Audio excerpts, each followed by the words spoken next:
Pepsi and Coca-Cola's Social Media Footprint by Colin Breedlove. Dear board members, I am grateful to have you all here today. My name is Colin Breedlove and I am the head advisor for our research and development department. It is my goal today to push forward our media influence and to look at our major competitor, to help compare and contrast their business to see what we can do to improve. Now you may ask, who is Pepsi's main competitor? What is the difference between us? And what is our social media influence/footprint in today's current market? Now I'm sure you all know that Coca-Cola is our main rival, but who are they? They are one of the biggest soft drink manufacturers in the world. They have sold over in 200 countries and it is ranked on the list of top organization for multicultural business opportunities. In 2007, they increased their annual dividends as well for the 55th year in a row. Looking at Pepsi's Facebook page, you'll see that we have over 37 million likes and almost the same amount following us. These numbers at first glance seem to be quite high, but in reality, our competitor Coca-Cola has over 107 million likes and followers for Facebook.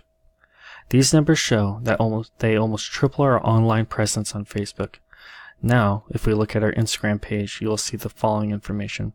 We see that currently we have around 1.2 million followers versus Coca-Cola's 2.5 followers. In this we can see that we are so far behind but not as bad as Facebook.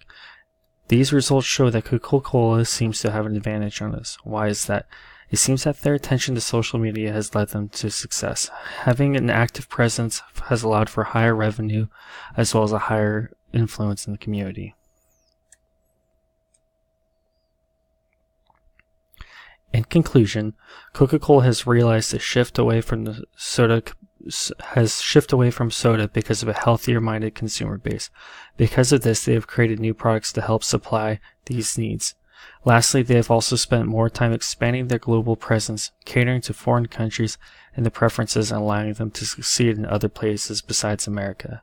I believe Pepsi should take the following actions. Hire new positions in marketing targeting non-American audiences.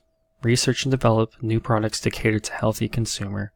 Promote online more to create a larger social media fan base. Start a new group with its focus on revitalizing media presence. These are the solutions that I've thought of as of now. Thank you again for your time here today. I look forward to working with you all on this matter. Thank you.